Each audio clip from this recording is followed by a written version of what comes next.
Buenos días. La cátedra Julio Enrique Blanco nos invita a conocer a este gran referente filosófico y fundador de la Universidad del Atlántico. La biografía de Julio Enrique Blanco, escrita por su hijo Pedro Blanco Lassen, presenta la trayectoria intelectual y humana de un pensador autodidacta que convirtió la reflexión y el estudio en su modo de vida. Nacido en Barranquilla en 1890, heredó de su padre una amplia biblioteca que despertó su pasión por el conocimiento. Desde muy joven mostró un interés profundo por la literatura, la filosofía y la ciencia. Estudió en los colegios León XIII y Americano, donde aprendió inglés y comenzó a leer autores como Víctor Hugo, Goethe, Schopenhauer, Nietzsche, Darwin y Kant, cuyas ideas marcaron el rumbo de su pensamiento. A los 18 años viajó a Nueva York junto a su familia, exiliados por razones políticas. Allí perfeccionó su inglés y se interesó por la cultura norteamericana, asimilando la obra de Franklin, Emerson, Thoreau y Poe, en quienes vio distintas formas del espíritu intelectual: la acción, la independencia, el pensamiento y la imaginación. En este periodo escribió su primer ensayo, que titula ¿Qué es y cómo se da la conciencia?, donde definió la esencia de su búsqueda filosófica. Ya de regreso a Barranquilla amplió su formación científica y filosófica con estudios sobre los griegos, los latinos y los pensadores modernos. Se propuso elaborar una metafísica de la inteligencia, proyecto que lo acompañaría toda la vida. Entre 1910 y 1920 redactó numerosos ensayos que muestran su madurez intelectual y su vocación por un pensamiento sistemático. En su segundo viaje a Nueva York, que fue en 1914, Blanco profundizó su sensibilidad estética. Ahí visitó museos, asistió a conciertos y escribió sobre la relación entre el arte, la ciencia y la filosofía. Influido por Hegel, Schopenhauer, Nietzsche, Wagner y Bergson, reflexionó sobre la emoción estética, la creación artística y el genio, convencido de que el arte y la ciencia tienen un mismo origen en la actividad intelectual del ser humano. En suma, Julio Enrique Blanco encarna la figura del intelectual integral, un autodidacta que unió filosofía, arte, ciencia y vida. El artículo Hacia una Barranquilla alejandrina, escrito en 1944, de Julio Enrique Blanco, es una reflexión filosófica y cultural sobre la transformación de Barranquilla, de una ciudad puramente comercial a una urbe orientada hacia el conocimiento y la cultura. Blanco parte de la imagen tradicional de Barranquilla como una ciudad febril, activa y mercantil, para afirmar que atraviesa un proceso de evolución espiritual e intelectual. Propone una metáfora poderosa. Así como Alejandría fue el centro cultural del Mediterráneo en la antigüedad, Barranquilla puede llegar a serlo en el Caribe, apoyada en su dinamismo económico y en su apertura cosmopolita. El autor describe con admiración las señales visibles de esta transformación: la creación del Museo del Atlántico, concebido no como un depósito de objetos muertos, sino como una institución viva de enseñanza y cultura; el fortalecimiento de colegios, la Escuela Industrial, la Escuela de Bellas Artes, por ejemplo, considerada una de las más destacadas del país; la Escuela de Comercio. También destaca el surgimiento del Instituto de Tecnología, que sería el germen de la futura Universidad del Atlántico. También la construcción de la Biblioteca Pública, llamada a ser la segunda más importante de Colombia.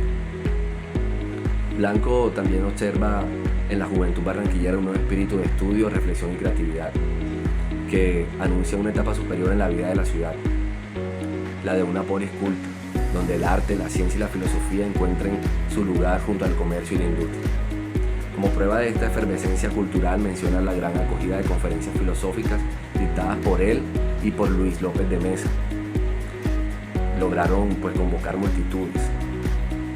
Finalmente, el texto culmina con una visión prospectiva, la posibilidad de que desde Barranquilla surja una cultura tropical original, propia del Caribe y de América del Sur, que combine la energía del clima y la diversidad de razas con la racionalidad y la espiritualidad del pensamiento moderno. Por otro lado, el texto Utilidad Pedagógica de la Filosofía, también escrito por Julio Enrique Blanco en 1937-1938, es una defensa apasionada del valor formativo y práctico de la filosofía dentro de la educación. Blanco plantea que la filosofía no es un saber inútil, sino una disciplina esencial para comprender el conocimiento verdadero y para orientar el desarrollo espiritual y cultural del ser humano. Propone dos hipótesis centrales. Teóricamente, la filosofía enseña en qué consiste el conocimiento real y positivo de las cosas, Prácticamente orienta al hombre hacia la realización del fin último de su existencia. A partir de estas ideas, el autor demuestra cómo la filosofía sirve a otras ciencias.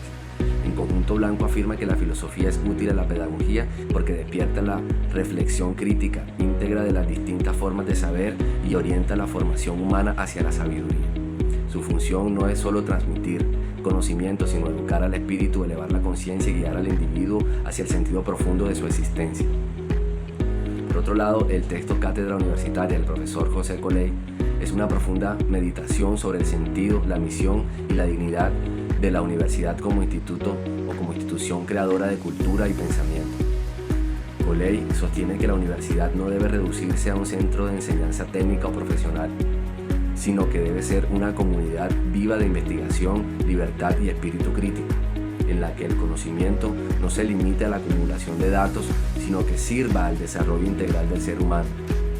La universidad, afirma, es la conciencia lúcida de la sociedad, llamada a guiarla moral e intelectualmente, cultivando la sabiduría, la verdad y los valores espirituales que orientan la acción humana. El autor destaca que la cátedra universitaria tiene una función pedagógica y ética, que es formar no solo profesionales competentes, sino hombres libres y conscientes de su responsabilidad social. En ese sentido, el profesor universitario no es un transmisor de información, sino un maestro que enseña a pensar, a dudar y a crear.